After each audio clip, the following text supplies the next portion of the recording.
ورشو بی بی تا دپاره خو ما ډېرې سختې تېرې کړي. بی بي ستا دپاره خو ما ډېر تکلیفونه تېر کړي دي. زما اوس یو نیکۍ د ضرورت دی، ته ماله یوه نیکي راکړه. دغه بی بي ورته وایي نه سړیه، زما حساب کتاب لا پاتې دی، زما به څه کېږي کو زما اوس د تراوو باندې الله جل شانه څه ورکوي. الله جل شانه فرمایي چې دا میاشت مې ستاسو دپاره بختوره پیدا کړه او دې میاشت کې چې کومې تراویح دا مې تاسو دپاره د ثواب ذریعه وګرځوله. اوس د تراوو په سجدو باندې او د تراوو په رکعتونو باندې الله تعالی څونه نیکۍ ورکوي. نو زه تاسو ته دا وایم د یوې د تراوو د یوې سجدې باندې الله جل شانه 1500 نیکۍ ورکوي. 1500 یو سجده چې چا وکړه الله تعالی 1500 نیکۍ ورکوي. نو دا څونه دا 60 رکعاته شو او 60 رکعاتو کې بیا 40 سجدې شوې. نو ته چې دا حساب وکړې نو دې نه راځي 15000 نیکۍ. 15000 نیکۍ الله جل شانه موږ له په نیمه ګنټه کې راکوي.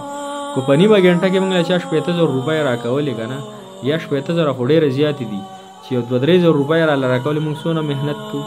حالانکې دغه کار زموږ د سترګو وړاندې دی. ځکه مطلب دا چې د دنیا کو موږ له چا پیسې راکولې 1000-2000 روپۍ په نیمه ګنټه کې، هغې دپاره موږ ځکه محنت کوو چې پیسې دي که نه. او نیکۍ ځکه موږ ته نه ښکاري چې نیکو پته به په آخرت کې لګي، په قبر کې به لګي او هغه وخت کې به لګي چې دې خوږو بیبیانو نه موږ جدا شو، دې خوږو بچو نه موږ جدا شو او د الله جل شانه دربار لګېدلی وي آخرت. هلته دقې خوږې بیبي له ورشو بی بي تا دپاره خو ما ډېرې سختې تېرې کړي. بی بي ستا دپاره خو ما ډېر تکلیفونه تېر کړي دي. زما اوس یو نیکۍ د ضرورت دی، ته ماله یوه نیکي راکړه. دغه بی بي ورته وایي نه سړیه، زما حساب کتاب لا پاتې دی، زما به څه کېږي کو زما نیکۍ کمه شي، زه به الله ته څه جواب ورکوم.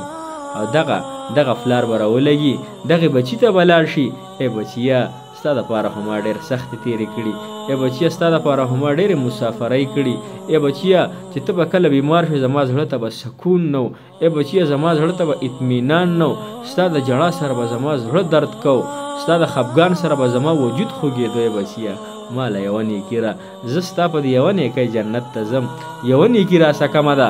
دغه بوتي بابا جانه زما هم پته نه لګي او زما حساب کتاب لا نه دی شوی، دغې لور له به ورشي، دغې مور او پلار له به ورشي، حالانکې هېڅوک په مو د نیکي ورکولو والا تیار نه دی. حاجتمند د مسلمانانو اوس موږ ته په یو سجده باندې 1500 نیکۍ میلاویږي. نیکو خو 60 سجدو په 60 رکعتونو کې 40 سجدو باندې الله جل شانه 15000 نیکۍ راکوي. موږ یې نه کوو. تش فرض مونځ کوو او فرض مونځ هم له کله کله پکې قضا شي، نو دا په اهتمام سره دا تراویح وکړو. نوره زموږ دپاره الله جل شانه لارې څونه اسانې کړي دي د نیکو لارې. که همیشه ژوند وی که نه نو بیا خیر دی، خو که 1000 کاله زندګي شوه او بیا هم د له مرګ راځي نو بیا ولې نه کوو. الله تعالی دې موږ او تاسو تیار کړي دی الله جل شانه عبادت ته. انشاءالله اوس نه ورته اراده وکړو، ملا ورته وتړو د شیطانه. نرحب بكم في قناتنا مع مولانا محمد فياض لمناقشة الموضوعات الإسلامية ونشر المعرفة.